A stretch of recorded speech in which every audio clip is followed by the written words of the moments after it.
Hi friends, welcome back to ബെലൂസ്. ഇന്നത്തെ നമ്മുടെ വീഡിയോ എല്ലാവർക്കും യൂസ്ഫുൾ ആയിട്ടുള്ള കുറച്ച് ടിപ്സുകളാണ്.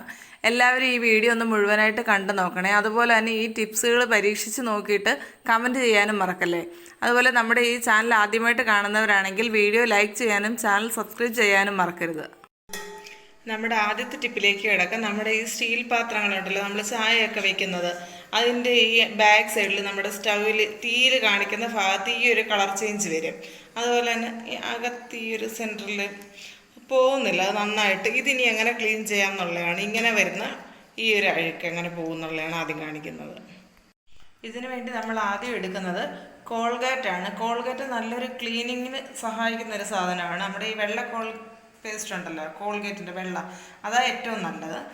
കോൾഗേറ്റ്, പിന്നെ വേണ്ടത് കുറച്ച് വിനാഗിരി, പിന്നെ കുറച്ച് നമ്മുടെ ഈ ലിക്വിഡ് എന്താണെന്ന് വെച്ചാൽ നമ്മുടെ വിമ്മോ പ്രില്ലോ എന്താണെന്ന് വെച്ചാൽ ആ ഒരു ലിക്വിഡും കൂടെ കുറച്ച് മിക്സ് ചെയ്ത് കൊടുക്കാം. ഇതിന് നന്നായിട്ടൊന്ന് മിക്സ് ചെയ്തിട്ട് നമുക്ക് തേച്ച് കൊടുക്കാം. പേസ്റ്റും വിനാഗിരിയും പ്രില്ലും കൂടെ ഞാൻ നന്നായിട്ട് മിക്സ് ചെയ്തെടുത്തിട്ടുണ്ട്. ഇത് നമുക്ക് ഈ പാത്രത്തിലേക്ക് തേച്ച് കൊടുക്കാം. നമ്മുടെ ഈ സ്ക്രബ്ബർ വെച്ചിട്ട് നന്നായിട്ട് അധികം ഫോഴ്സ് കൊടുക്കട്ടെ, ജസ്റ്റ് ഒന്ന് കഴുകിയെടുത്താൽ മതി. അപ്പോഴത്തേക്കാണ് ഈ അടിയിലുള്ള അഴുക്ക് നല്ല പോവും. എന്നാൽ ഈ കോൾഗേറ്റ് നമ്മൾ എന്ത് സാധനവും ക്ലീൻ ചെയ്യാൻ ഏറ്റവും നല്ലൊരു സംഭവമാണ് ഈ കോൾഗേറ്റ്. അതുപോലെ തന്നെ നമ്മുടെ ഈ ചായപാത്രത്തിൽ ഈ ഒരു സൈഡിലുണ്ടോ, ഇത് ചായയുടെ കറയുണ്ട്, ആ ഭാഗം കൂടെ നന്നായിട്ട് തേച്ച് കൊടുക്കാം. ഞാനിപ്പോൾ ഈ ഒരു ലിക്വിഡ് നന്നായിട്ട് അപ്ലൈ ചെയ്ത് കൊടുത്തിട്ടുണ്ട്. ഇതിനൊന്ന് നമുക്ക് കഴുകിയെടുക്കാം. വേണ്ട, നല്ല പുതിയതുപോലെ ആയിട്ടുണ്ട്, നല്ല തിളക്കം വന്നിട്ടുണ്ട്, നല്ല ആ ഒരു കറയൊക്കെ പോയിട്ടുണ്ട്. ഈ ഒരു ഇടുക്ക് ഭാഗം, ഒരു സ്പൂണിൻ്റെ ആ ഒരു സ്ക്രൂ ഉള്ള ഭാഗം ഞാൻ കാണിച്ചായിരുന്നല്ലോ, അവിടെ ഒരു ചായക്കറ പിടിച്ചിരുന്നത്, അത് കാണിച്ചു തരാം. വേണ്ടേ, അത് നിഴലുള്ളത് കൊണ്ടാണ് അത് കറക്റ്റ് കിട്ടാത്തത്. ഒന്നും കൂടെ വേണ്ടേ, നല്ലതുപോലെ അതിൻ്റെ എല്ലാ അഴുക്കും പോയിട്ടുണ്ട്. ആ ഒരു കറുത്തിരുന്ന ആ ചായക്കറയൊക്കെ നന്നായിട്ട് പോയിട്ടുണ്ട്, നല്ല ക്ലീൻ ആയിട്ടുണ്ട്. നിങ്ങൾ എന്തായാലും ഇതൊന്ന് ട്രൈ ചെയ്ത് നോക്കണേ. നമ്മുടെ അടുത്ത ടിപ്പ് ഒരു ഹൈഡ്രജൻ പെറോക്സൈഡ് വെച്ചിട്ടുള്ള ഒരു ടിപ്പാണ്. ഈ ഹൈഡ്രജൻ പെറോക്സൈഡ് നമ്മുടെ അടുത്തുള്ള മെഡിക്കൽ സ്റ്റോറുകളിലൊക്കെ കിട്ടുന്നൊരു സംഭവം. അധികം വിലയൊന്നുമില്ല. ഈ ഒരു ചെറിയ ബോട്ടിലിന് 20 രൂപയെ വിലയാവത്തുള്ളൂ.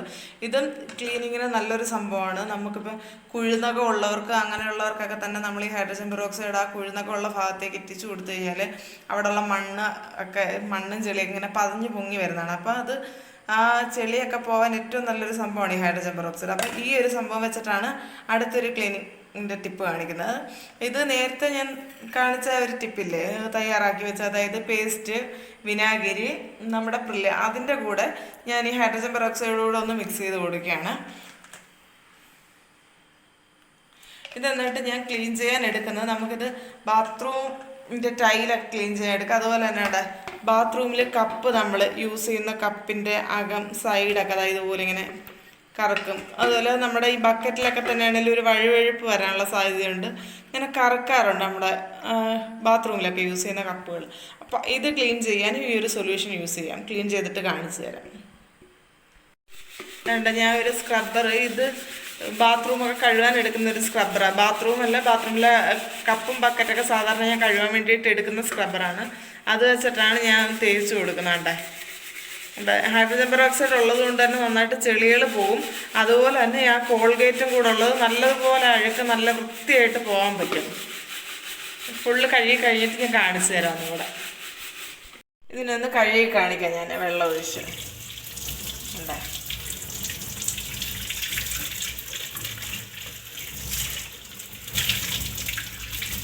നല്ലതുപോലെ അഴുക്ക് പോയിട്ടുണ്ട്. അതുപോലെ നമുക്ക് ഈ ഒരുപാട് വെള്ളമൊക്കെ എടുക്കുന്ന ബക്കറ്റുകളുടെ അകത്തൊക്കെ ഒരു വഴുവഴുപ്പ് പോലെ കാണും. ചിലപ്പോൾ സ്ഥിരം വെള്ളം എടുക്കുന്ന ബക്കറ്റും കപ്പിൻ്റെ ഒക്കെ ആകെ ഒരു വഴുവഴുപ്പായിട്ടിരിക്കും.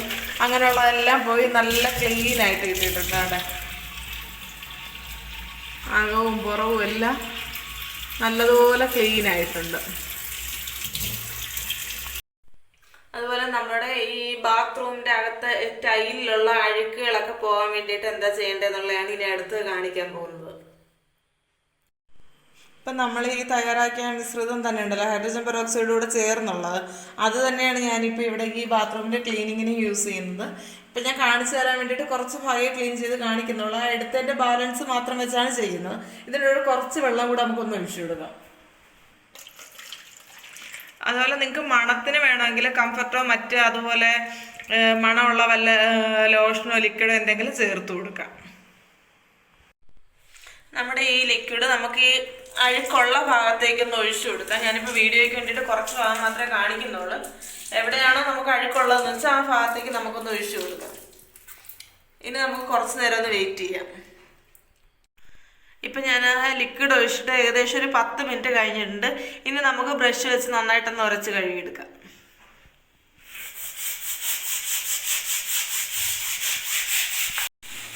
നന്നായിട്ട് ഉരച്ച് കഴുകിയിട്ടുണ്ട്. ഇനി ഒന്ന് വെള്ളം ഒഴിച്ചു കൊടുക്കാം.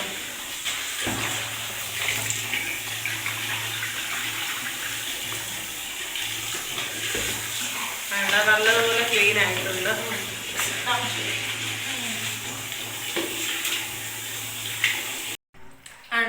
കഴുകിയ ഭാഗം നല്ല വൃത്തിയായിട്ടുണ്ട്. നല്ലതുപോലെ പുതിയതുപോലെ നല്ല തിളക്കമായിട്ട് കിട്ടിയിട്ടുണ്ട്. ഞാൻ പറഞ്ഞിരുന്നല്ലോ വീഡിയോയ്ക്ക് വേണ്ടിയിട്ട് കുറച്ച് ഭാഗം ഞാൻ കഴുകി കാണിക്കുന്നുള്ളൂ. കഴുകാത്ത ഭാഗം കാണിച്ചു തരാം. അഴുക്ക് പിടിച്ച് കിടക്കുക. ജസ്റ്റ് ഈ കഴുകിയെങ്കിലും ഒന്ന് ഓടിച്ച് കഴുകി നല്ലതായിട്ട് ഉരച്ച് കഴുകില്ല ഈ സൊല്യൂഷൻ ഇട്ട് വെറുതെ ഒന്ന് കഴുകിയതേ ഉള്ളൂ ആ ഭാഗം. ഈ ഒരു ഈ ഭാഗത്താണ് നല്ലതുപോലെ ഈ ഒരു ലിക്വിഡ് അപ്ലൈ ചെയ്ത് കഴുകിയത്. ആ ഭാഗം നല്ല വൃത്തിയായിട്ടുണ്ട്. അതിൻ്റെ അടുത്തുള്ള ടൈല് ജസ്റ്റ് വെറുതെ അല്ലാതെ കഴുകിയതുള്ളൂ. ആ ഭാഗത്തെ കളറിൽ വ്യത്യാസം കാണുമ്പോൾ അറിയാം. 2 ടൈല് ഒരേ രീതിക്കുള്ളത്. ഇത് ഈ കാണുന്ന ടൈല് നല്ലതുപോലെ ആ ഒരു ലിക്വിഡ് ഇട്ട് കഴുകിയതും അതിന് തൊട്ടിപ്പുറത്തത് അല്ലാതെ വെറുതെ കഴുകിയതും. നിങ്ങൾക്ക് ഡിഫറൻസ് കാണുമ്പോൾ മനസ്സിലാവുന്നുണ്ടോ? എന്തായാലും ഒന്ന് ട്രൈ ചെയ്ത് നോക്കിയിട്ട് കമൻറ്റ് ചെയ്യണേ. നമ്മുടെ അടുത്ത ടിപ്പെന്ന് വെച്ച് കഴിഞ്ഞാൽ ഈച്ച, കൊതുക് തുടങ്ങിയ ചെറിയ പ്രാണികളെയൊക്കെ ഓടിക്കാൻ വേണ്ടിയിട്ടുള്ളൊരു ടിപ്പാണ്. സന്ധ്യ സമയമായി കഴിയുമ്പോൾ വീടുകളിലൊക്കെ തന്നെ ഭയങ്കര കൊതുകാണ്, അതുപോലെ തന്നെ ഈച്ച ശല്യം കൂടുതലായിട്ടുണ്ട്. അപ്പോൾ ഇതിനെ രണ്ടിനെയും ഓടിക്കാൻ പറ്റിയൊരു ടിപ്പാണ്. അതിന് വേണ്ടത് ഒരു സവാള മാത്രമാണ്. ഒരു ചെറിയ സവാള മതി, ഒരുപാട് വലിയ സവാള എന്ന് വേണ്ട, ഇങ്ങനെയുള്ളൊരു ചെറിയ സവാള മതി. ഇത് വെച്ച് എങ്ങനെയാണ് ഇത് ചെയ്യുന്നത് കാണിച്ചു തരാം. ഇതിനു വേണ്ടി നമുക്ക് ആദ്യം ഇതിൻ്റെ ഈ മുകൾ ഭാഗം ഒന്ന് കട്ട് ചെയ്ത് എടുക്കാം. ഈ മുകൾ ഭാഗം ഇങ്ങനെ കുഴിയിട്ടിട്ട് നമുക്കൊരു ചെറിയ സ്പൂൺ വെച്ച് ഇതിൻ്റെ അകത്തൊരു ഹോള് പോലെ ആക്കി എടുക്കണം.